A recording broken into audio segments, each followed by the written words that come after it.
happy now because that's the last session. Things are going too fast for me, but there's also one thing that makes me smile, that I have the honor to announce Michal Siegal as our next speaker. It's great to be here at your university. Yeah, you are quite a special and encouraging, inspiring person. Not only a mother of twins, but in every scholarly respect. And I'm eager to hear your paper. Thank you. Stories portraying minim, a word that literally means heretic. The singular is min, but I'm going to use minim because, as you've heard from a few of the papers, the meaning is not clear. The meaning of minim is not very clear. So minim in plural and min in singular. In rabbinic literature, the stories are a central site of rabbinic engagement with the other. These stories typically portray interaction between a rabbinic figure, on the one hand, and a min, and frequently involve the conflict surrounding the interpretation of a biblical verse. The rabbinic figure always comes out victorious, obviously, in the face of a challenge presented by the min. The vast majority of these stories are found in the Babylonian Talmud, redacted in the Persian Empire in or around the 7th century. Interestingly, they almost always feature a Palestinian rabbi, generally a Tana, an early rabbinic figure, despite appearing in the Babylonian corpus. In other words, the Talmudic stories portray rabbis who lived before their time in the neighboring empire in the land of Israel. Scholars have long attempted to identify these minim, proposing many different possible references. Christian, whether Jewish or Gentiles, members of one of the Greco-Roman religion, Gnostics, Samaritan, Sadducees, and even supporters of the Roman rule. However, most now agree that the term min in rabbinic literature cannot easily be mapped out onto a specific non-rabbinic group. Different rabbinic works reflect different uses of the term, which can sometimes be defined more specifically within a particularly literary context, which I will claim, while at other times it remains vague. My own recent research project focuses on several of the minim narratives in the Babylonian Talmud, in which I believe we can more safely determine that the min figure is meant to be understood in light of a Christian context. My primary concern is to understand the purpose of nature of these stories in my group. What is their role in the Talmudic narrative? And what we can glean from them in retrospect, i.e., what sort of evidence do they provide of rabbinic attitude towards the other? Richard Kalman and Shai Secunda both view such stories as providing historical evidence of some sort regarding interaction between Jews and non-Jews. Kalman reads the Babylonian stories, but remember, right, we're in the Babylonian Talmud and it tells stories about Palestinians before their time. So where are the Jews and Christian interaction? Are they interacting in Babylonia or in Eretz Israel, in Palestine? So Kalman reads the Babylonian stories as reflecting an actual historical situation, though in Palestine, because it's told about Palestinian rabbis, rather than in Babylonia. Secunda agrees that the stories partially reflect polemical realities in Roman Palestine, but he sees the abundance of minim stories in the Bavli as evidence of such polemical interaction in the Persian Empire itself. Other scholars, some of them sitting next to me, have suggested that we read the minim in these stories not as evidence of historical contacts between Jews and non-Jews, but rather as articulation of inner rabbinic attitude. Christine Hayes, to name one, sees in these evidence... No. Christine Hayes sees in... Acher. I know, I made a joke. Christine Hayes. In Hebrew. Wait, you're taking up my time. Wait. Christine Hayes sees in these texts evidence of rabbinic anxiety about their own advanced methods of midrashic biblical interpretation and about the extent of their authority as interpreted of the biblical text. Putting these views in the mouth of non-rabbis, so they ask a question and we put this in the mouth of another, shows the rabbi's ability to understand critiques of their work and to some extent to internalize the critique. In other words, what we read when we read dialogues between rabbinic Jews and minim, according to Hayes, is a fabricated story, a discursive invention through which we can glean insight into the rabbi's own mindset. So either it's an invention or a historical depiction. I will try to attempt to suggest a third approach, which I will demonstrate today through a close reading of one of these texts. I will suggest reading rabbinic dialogues with minim as an intellectual exercise on the part of the rabbis, a pretend dialogue composed to express rabbinic thought. In this way, I side with Hayes' non-historical approach to these texts, which do not, in my view, represent actual Jewish-Christian dialogues and should not be read as such. However, I will propose that these fictional literary creations are rooted in historical realities. Here, I come closer to Secunda and Kamen, but I will not attempt to understand the stories in light of historical Jewish-Christian polemics. Rather, I read them in the context of internal Christian discussion of scriptures. I will suggest reading these dialogues as an attempt by the rabbis to take part in the broader conversation taking place outside their community. The rabbinic texts reflect, to my mind, the thought processes of a small group of rabbis looking at the conversation around biblical interpretation taking place in the Christian world and imagining in the study house, in the rabbinic study house, how they might participate. In a sense, the imagination of the rabbis is historical, since it happens due to historical circumstances. I will try to show that we can better understand how the biblical verses at the center of some of these rabbi-min dialogue are employed as if we read them in light of an outside non-rabbinic literary material. When we read through the lenses of Christian writing, the Talmudic debate being depicted is not centered around Jewish-Christian debates specifically, but in most cases around a broader argument found in non-rabbinic sources. So when we read the specific biblical text at the center of a Talmudic dialogue as it was read in a widely known discussion within Christianity, the Talmudic story no longer needs to be read slowly as a reflection of Jewish-Christian polemics. Rather, I suggest viewing the Talmudic text as intellectual exercises in which the rabbis ask, if we were to participate in this larger conversation happening about this verse, how would we respond? In other words, I want to offer a reading of these texts as historical, insofar as they represent actual discussions concerning these exact biblical verses, because this is happening, people are discussing these verses, but also as ahistorical, insofar as they do not reflect actual Jewish-Christian debate over these verses. These dialogues are guided imagery of sorts, in which the rabbis imagining playing a part in the wider discussion of the world in which they live. That's the general theme, and now I'm going to try to see. The example I have chosen to discuss today is part of a set of a Talmudic rabbi-min dialogue, which share, so why did I choose this specific group of stories of minim? They share a specific structure, including the key phrase, fool, look to the end of the verse. In these stories, a min approaches a rabbinic figure with a question about a biblical verse. In each case, the rabbi's response contained always two parts. In all of those stories, two parts. The second of which is explicitly hostile. So we start easy and then we go full-blown crazy. In the first part, each response includes this formula. So the first part, the milder one, always includes the formula, fool, look to the end of the verse, which demands, what does it mean? It demands that the min reads the biblical passage in its context, right? Read until the end and understand it in light of its context. Aside from one case, Ben-Gurion 87a, all of the passages end with this two-part response from the rabbi. It's very short. He comes in, he asks a question, and he gets an answer with two parts, and that's it. Only in Chulin, the story goes on to discuss the min's reaction and its aftermath.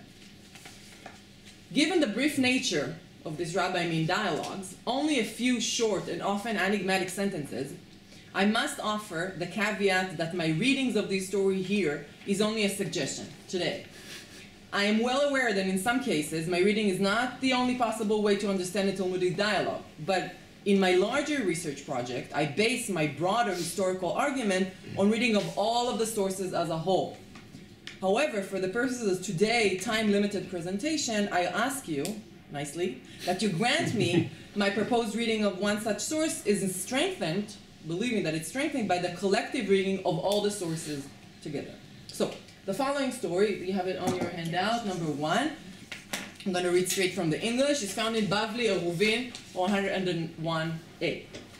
So Amin said to Rabbi Joshua ben Hanania, Rabbi Yeshua ben Hanania, "You are a briar, since it is written of you, the best of them is like a briar." Notice that in manuscript Munich, this is footnote number 1, the verses, he doesn't say you are a briar, he actually says, what does scripture mean by their good is like a briar? So he said to him, he, meaning the rabbi, answers to the Min, "Fool, look to the end of the verse, where it is written," and that's the continuation of the verse, "the most upright is worse than a thorn hedge." What then is meant by the best of them is like a briar? Just as briars protect a gap in a grove, so do the best among us protect us. When you put your hand through a hole in a thorn hedge, and so the thorn hit you, so they protect us. They're thorn, but they protect us, so you can't put your hands in. So it's a good thing to be a briar or a thorn. Another interpretation, the best of them is like a briar. They crush the nations of the world in Gehenom.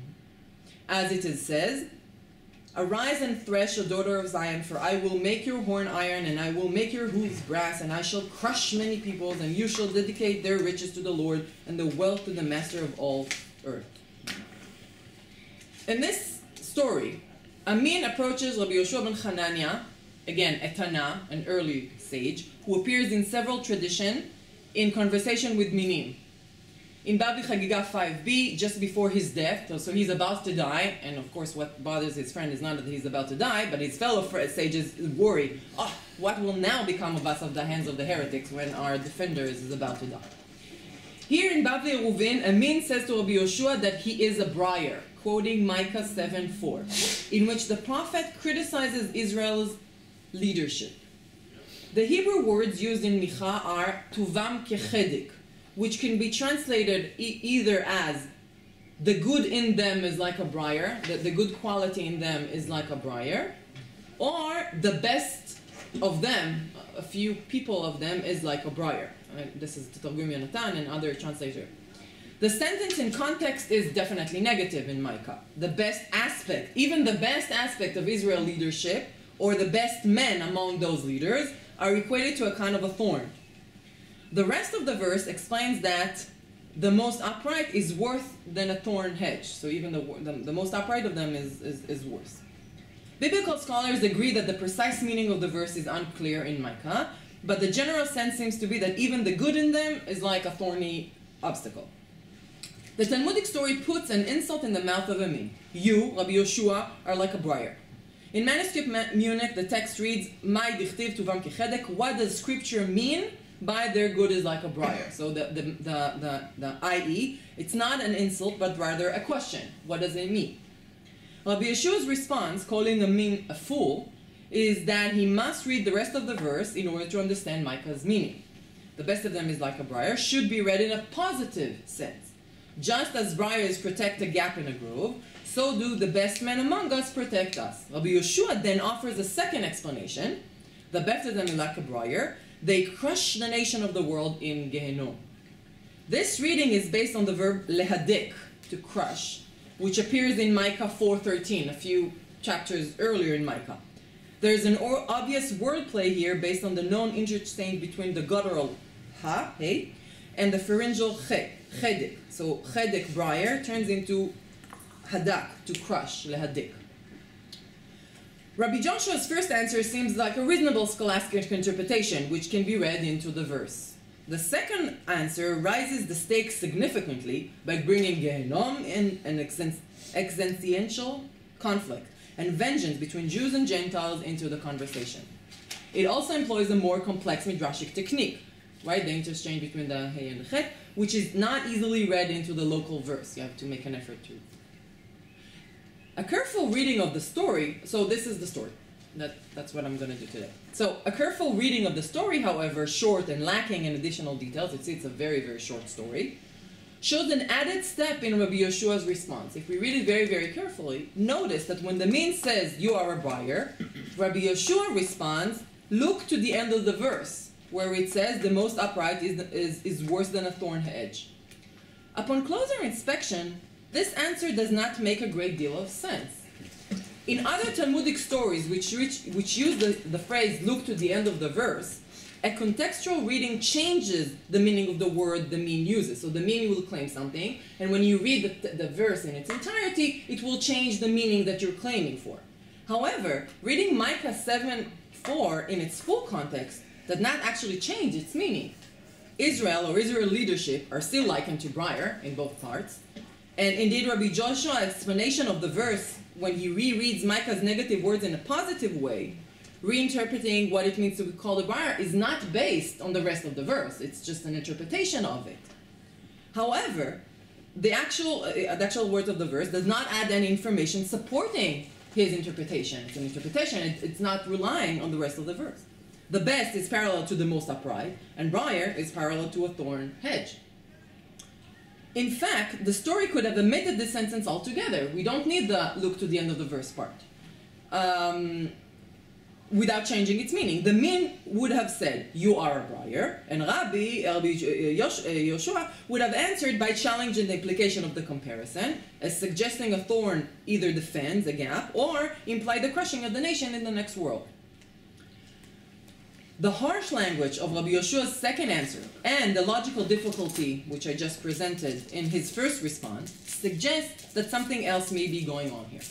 In other Talmudic min narratives that share this structure and use this formula, full, look to the end of the verse, the key, I claim, to understanding the story can be found in non-rabbinic sources. I want to offer a reading of this story based on Christian reading of Micah 7:4 and other related verses that use the same imagery. So in our story, the min challenges Rabbi Yeshua based on Micah 7:4. The Masoraic version of the verse indeed includes the word briar. However, the Septuagint, and you have it on your handout, reflects a different version altogether. And I'm reading the English translation of Micah 7:4 in the Septuagint. Like a moth larva devouring and crawling upon a weaver's rod on the day of your keeping watch. Woe, woe, your punishment has come. Now is the time of their lamentation. Very close to the Masoraic text, right? Most scholars agree that the Septuagint translation of the 12 prophets is the work of one translator who worked in the middle of the 2nd century BCE. I'm relying on the work of Glini.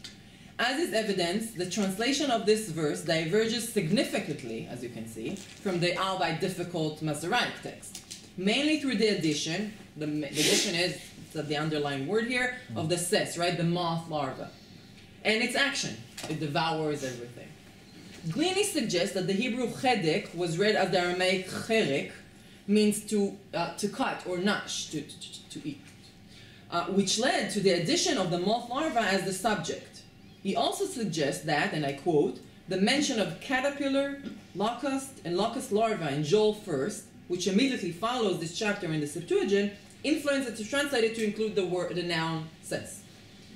Whatever the origin of this version of the verse in Septuagint, this guy definitely, was working off something. The entire passage from Micah was used by Christian writers of late antiquity to refer to the downfall of church leadership, for example, in Cyril of Jerusalem.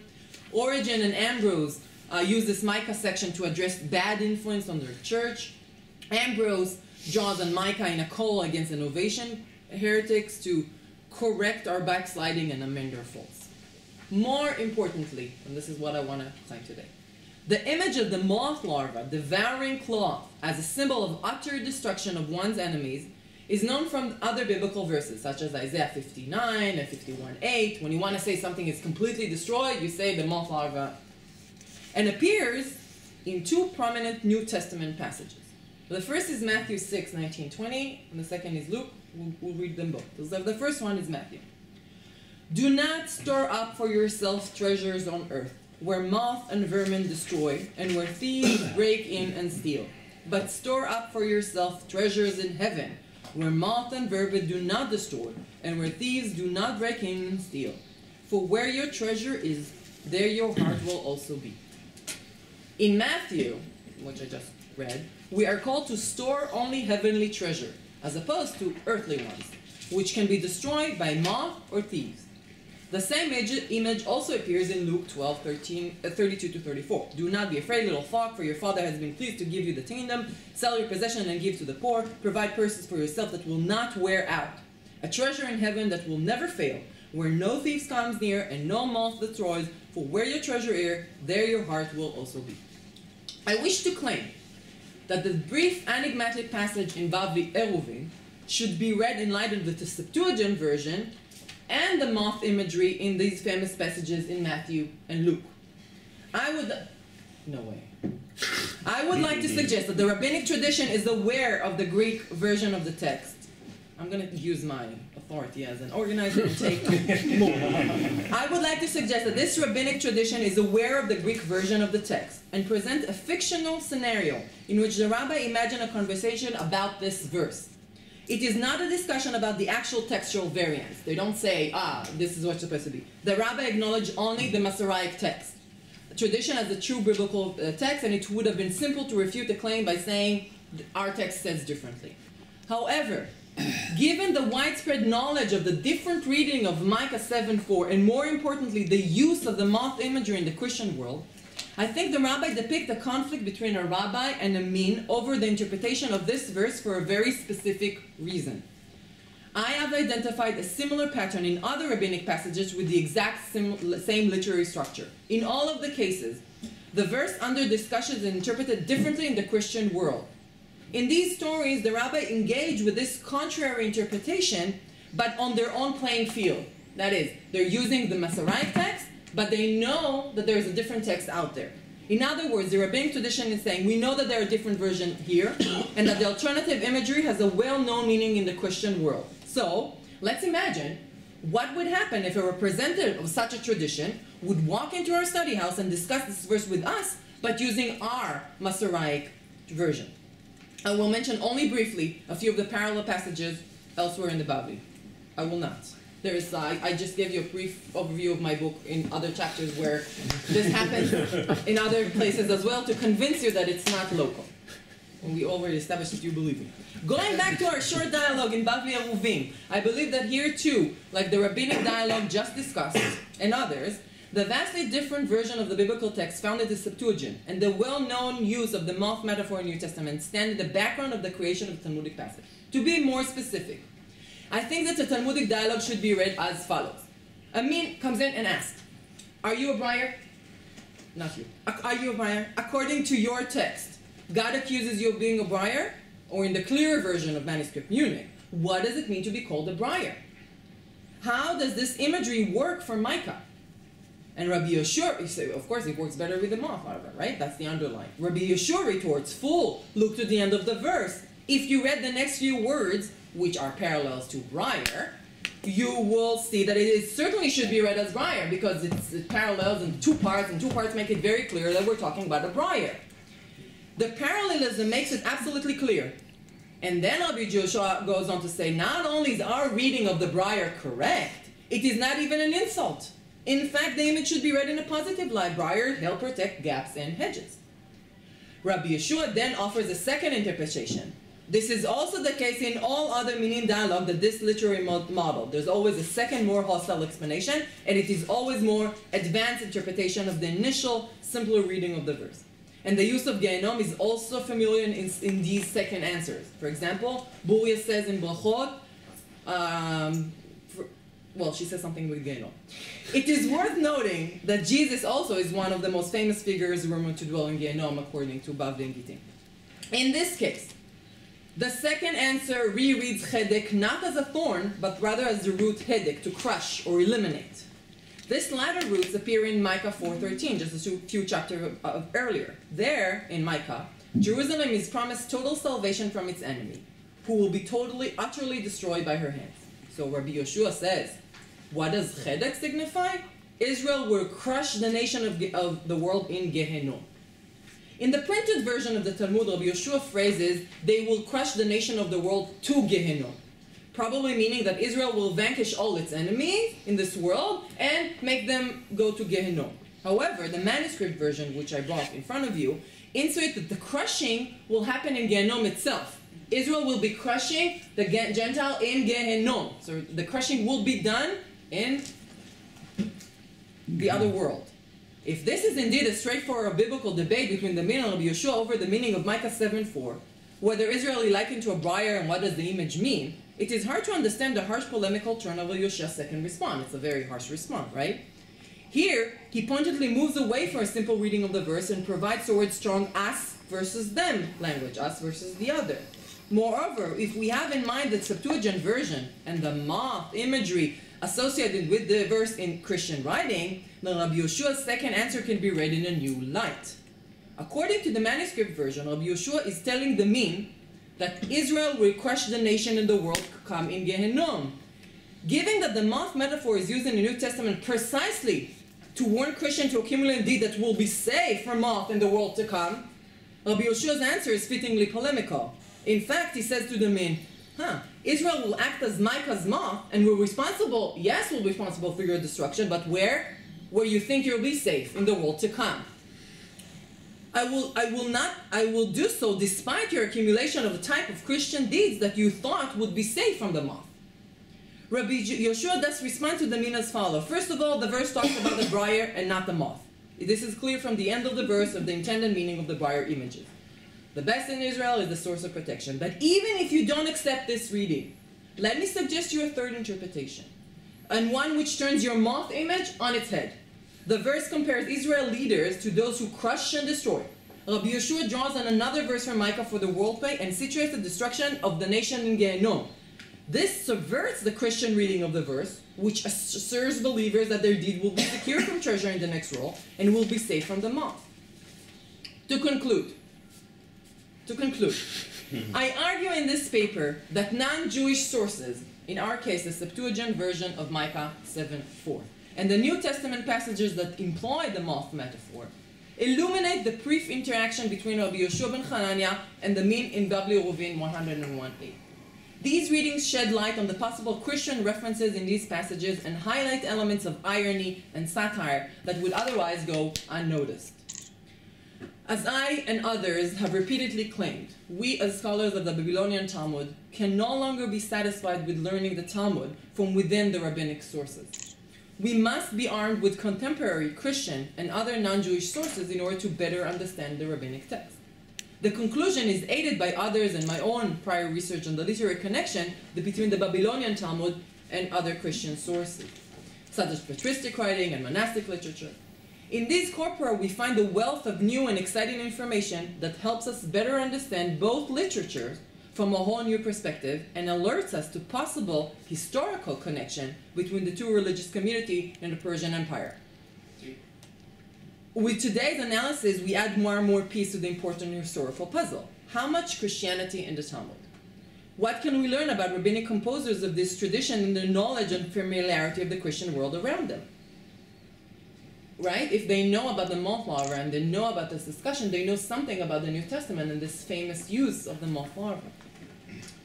The Talmudic narrative does not make our life easy here. The Minim stories in the Talmud are almost very short, and in this case here, and in other Talmudic stories in general, I could only share with you with one short passage, but I propose to strengthen it to an analysis of a larger corpus of Minim stories in which share the parallel literary structure, and whose heart lie a biblical verse whose interpretation within and outside the rabbinic milieu carries the key to understanding the dialogues themselves.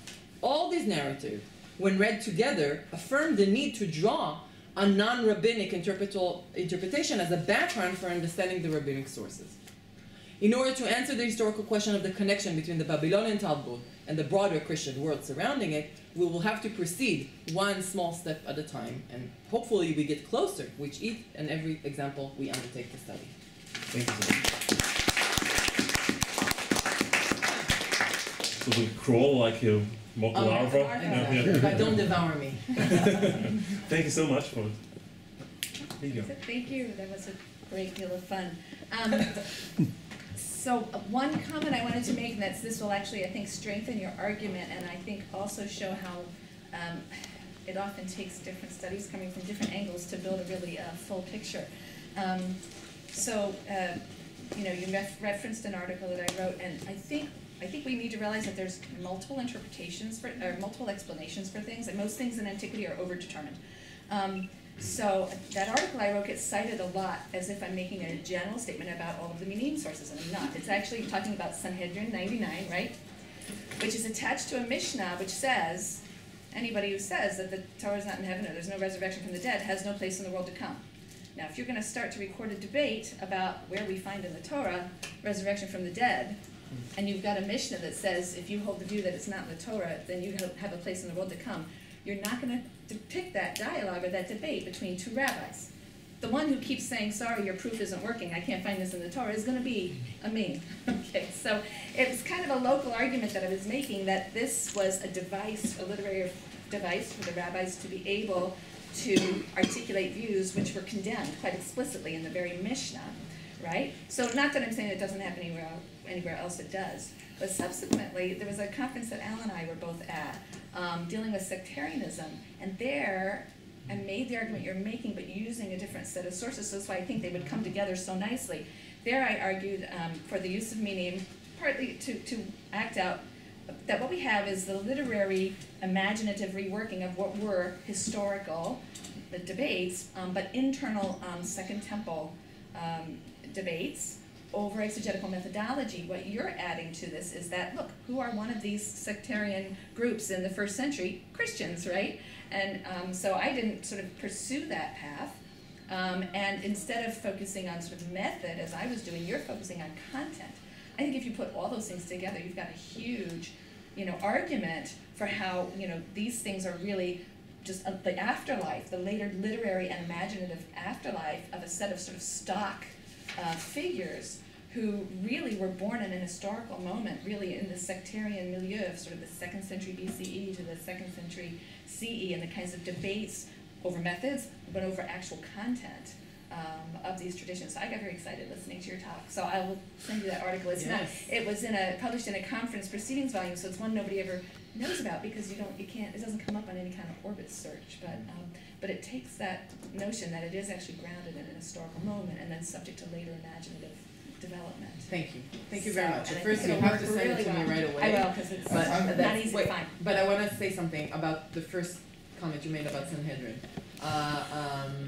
I agree that in Sanhedrin you've convinced me. I'm on your side. I think they're all imaginary. I just think I'm not making a broader claim about Minim. I put a group of sources, and I claim that they are about an actual debate, not in the 1st century CE, but about 4th, 5th century Christian debate. Right. But specifically about this, you have a footnote there that you claim that it's the same as Sanhedrin about the story. You have a footnote about this story. So I'm saying, I'm arguing with that footnote, not about a journal, but I think it works. I think we work. I think our argument works. I think specifically in this, let me elaborate a little bit. I've skipped over the word fool we used here. I have a whole chapter in the beginning of the book that talk about the word fool. Now, fool in rabbinic literature is used in 2 categories. One is a legal category, someone who is not equipped to handle halachic situation, such as women and little children, and fools. And it's a category in itself. That's a legal category. But we also have it as an insult. And as an insult, it doesn't appear often. Very, very little. You know who's called a fool? Jesus is called a fool. And Sadducees in stories from Second Temple are called fool. It's a very polemical other name that you call someone else, and you call him fool. And only in these stories. It's very interesting because the 5th story that uses the word look at the end of the world, it's between rabbis, and they don't use the word fool, because fool is very... So I think, for me, a trigger is the sentence fool, look to the end of the words, because I think fool here signals we're talking about something Christian. I think it's a Christian background. All the stories that I talked about, this is the part that I skipped, share and comment when I asked how much Christianity in the Bavli. They don't know Eusebius 3.2 in this edition. They know Matthew and Luke, a big argument about Mot. They know the bigger issues. They know about Meshicho in the Septuagint of Amos. They know the bigger stuff. It's the bigger argument. And all of those verses are not important in rabbinic literature. They're not being discussed in rabbinic literature. They are being discussed in Christian world in the 4th and 5th century. So this is why I take your proposal of an imaginary scenario, but not between Jews and Christians, because Jews and Christians are not arguing about this verse. And Jews are not arguing about this verse. It's Christians and the Jews imagining themselves taking part in this conversation. No, I totally agree. And I say it's polemical. It's got a polemical history, but I like the way you've brought it to Christians. I was focused on internal polemical history, Sadducees, and so on. And so this is great because this brings in the whole picture of who's out there arguing and later. Great. So you see, Chaim and Nathan, and it's not the same question that I put to myself. Yeah. Michal, thank you very much. It was a great lecture, and it might be a foolish question, but I wanted to ask about the phrase "full look to the end of the verse," and I want to ask if you think they are criticizing their own interpretive methods, since the rabbis in the Talmud, as we know, do it for hundreds of times. They never look to the end of the verse. Now they are using the Gentile in order to criticize their own interpretive methods, because they never do that, and they use the Bible as in a very free way. And maybe they want to talk. I don't know if you agree or not, but maybe they want to criticize their own methods, and they are using somebody else to do that. That's Chris's argument. Yeah. That's Chris's argument. No, I think you're right. But Chris made a bigger argument about this being a mechanism of dealing with biblical interpretation or anxieties of interpretation, and you're saying correctly that that's exactly what they're doing. I agree. I agree, but I think specifically putting it in the mouth of a mean, in that context, it has a Christian bigger content. It's a bigger argument here. So the rabbis have no problem of saying, "Yo, you're doing this wrong," even though they're doing it elsewhere the same way. But in this specific case, they have a bone in the game, because and it's not surprising that they're putting it in the mouth of rabbis living in Palestine before their time. It's not real. It's not. No one's talking to anyone at this point about this. Yes. Nathan? Yeah, two things. One interesting thing about the fool is, yes, I wonder if they have something else from the Sermon on the Mount. Matthew?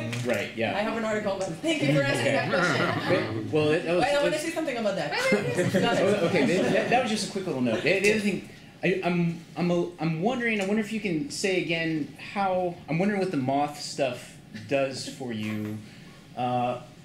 So I mean, it's not here in the Talmud. I understand that different versions of Micah could be in play, and maybe some Greek version on the Christian side.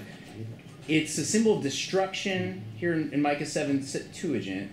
It is also in the synoptic saying, but it's the synoptic saying is something that is it's pretty generic. I mean, it's something that you find similar sentiments without a moth, in rabbinic literature. That it's better to serve God and store your treasure with God than to, around the throne where hands can't reach. It seems, I mean, the link from the word moth, which it's not in the Talmud, it's in the Septuagint, and then it's used in a different way in the Synoptics. Okay, so there is you're right, it's not there.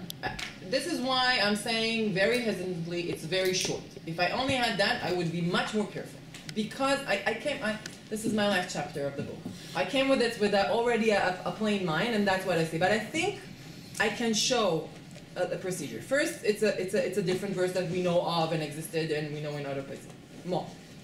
Second, we have the use of Micah is of a destruction of the Gentiles. In Micah 4, Jews will destroy the Gentiles. So there is, and they're quoting from that verse, saying to that mean, we will destroy you, right? So he's not using the moth metaphor, he's using a lehadek metaphor, but he is saying, we will destroy the Gentiles, using Micah. So there is a polemical destruction happening.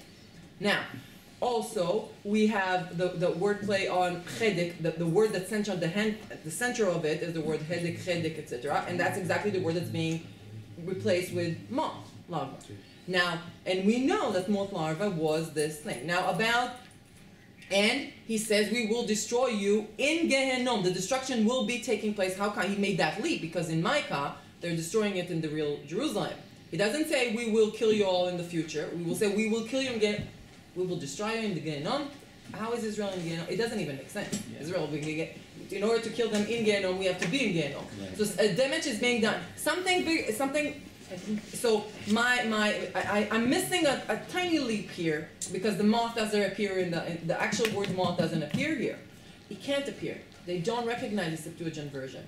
But I think if you have the moth in your mind when you read this, it all of a sudden makes sense.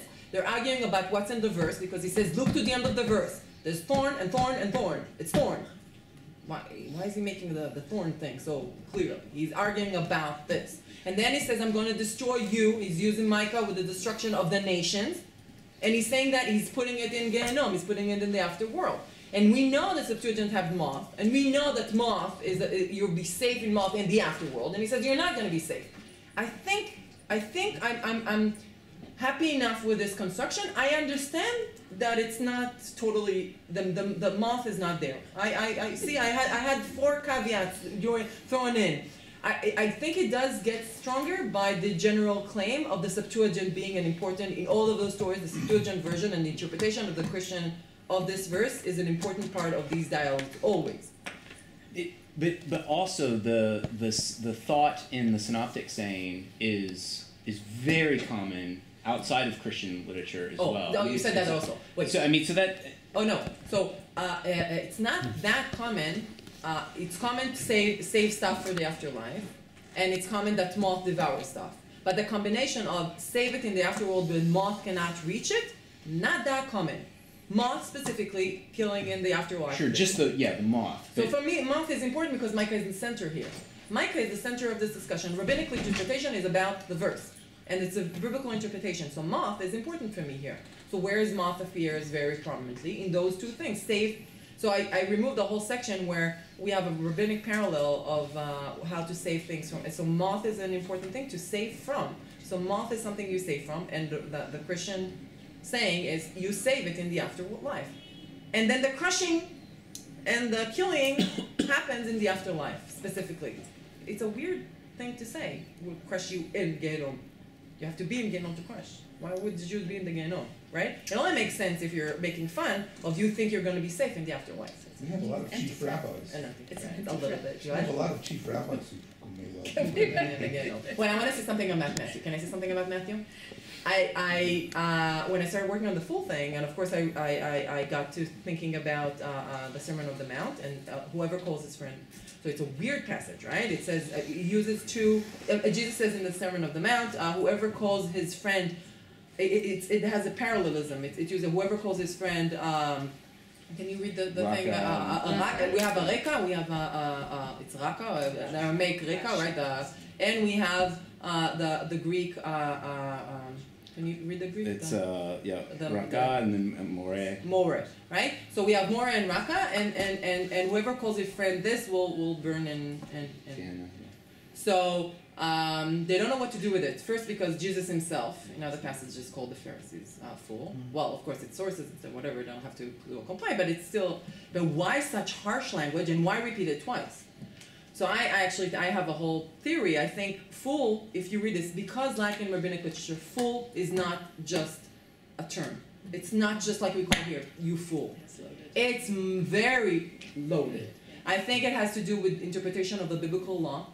And I think, to the bottom line, I have a whole thing about it. Dolce chalakot, I think, goes along with it. I think hypocrites go along. Insults are loaded, and that specific insult, I think what Jesus is actually saying there, whoever calls his friend Reka, whoever accuses his friend and uses that insult lightly to say you're not his friend, and uses that insult lightly because and saying you're interpreting this wrong, you're interpreting the law wrong, you are a fool. This is harsh. You're putting him in the other camp. This is very harsh. You should never ever do that. When Jesus is using it, he's using it correctly. He's using it on the other. But on your friend, when you're using fool, you're accusing him of misinterpreting the law. That's hush. You should never ever do that. And that deserve killing you more than the misinterpretation of the insult itself is very harsh. If I could just one quick follow-up, because I'm working on an article on this passage. What's the... I'll send you mine. The early... Okay, yeah, maybe just do I'll that. send you my chapter. I have a whole... I really think it ties in with Second Temple. The insults that we use very lightly today were not used lightly in that time period. It's very loaded. The culture of shame and stuff, and specifically fool. I see that in rabbinic literature. We have a lot of insults. They don't use fool. Very, very rarely. You use it on Jesus, because he's a fool. He misinterpreted the law. And you use it here on the mean, because he's misinterpreting the verse. You don't use it lightly. And Jesus is saying, don't use it lightly. Wonderful. So we are looking forward to this book. Now we have to answer 3 more questions. I shall try it. We're running okay. late. Cahill, Mr. Gardner. Okay.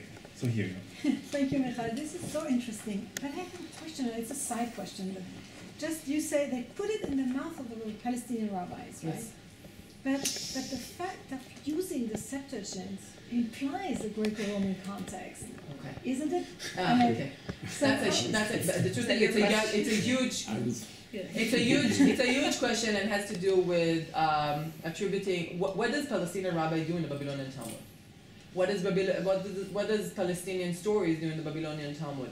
I think they are playing off and using stock character from Palestine because they're using the Septuagint and because they're using Christianity, as if to say, we have a story in the Talmud. They say, Christian, we don't have them in here in Babylonia. It's kind of a thing. I think it's part of the narrative of the Babli of saying, we're imagining conversation with a Christian, we don't actually engage with them. But it's more than that. Yoshua ben Hanania is known to have known Greek.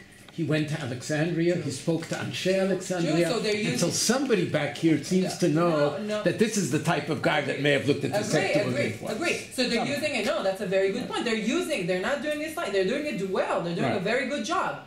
But don't forget, vast majority, 90% of Minim stories are found in the Bavli. And they're almost always told about Palestinian rabbis, but they're not finding Palestinian sources. I think that was the very easy way to read this stuff and say, Septuagint, Palestinian.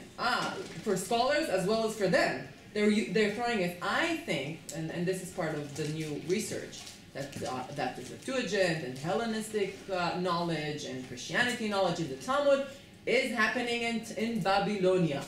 They're using Palestinian sources just as the scholars rather just study Palestinian sources, because this is what Christianity is. There were no Christian in Babylonia. We know it's not true. We know that they're Hellenism. We know that they're Christianity. They're just using mechanism to throw it back in Palestine. But Septuagint was prevalent in Babylonia. I can refer to sources they are engaging with Christian interpretation that use the Septuagint knowledge, etc., etc.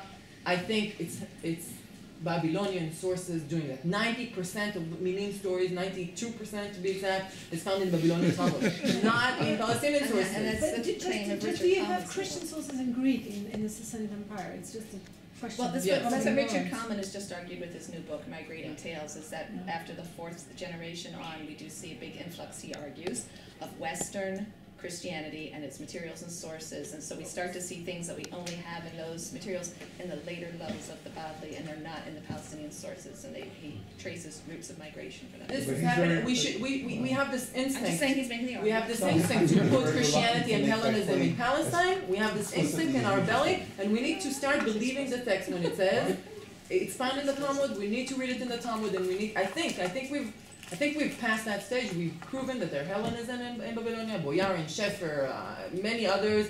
We need to talk about Babylonia in the 6th century, if not the 7th century, and talk about Christianity and Hellenism in Babylonia and not Western. Yes. Okay. Sorry.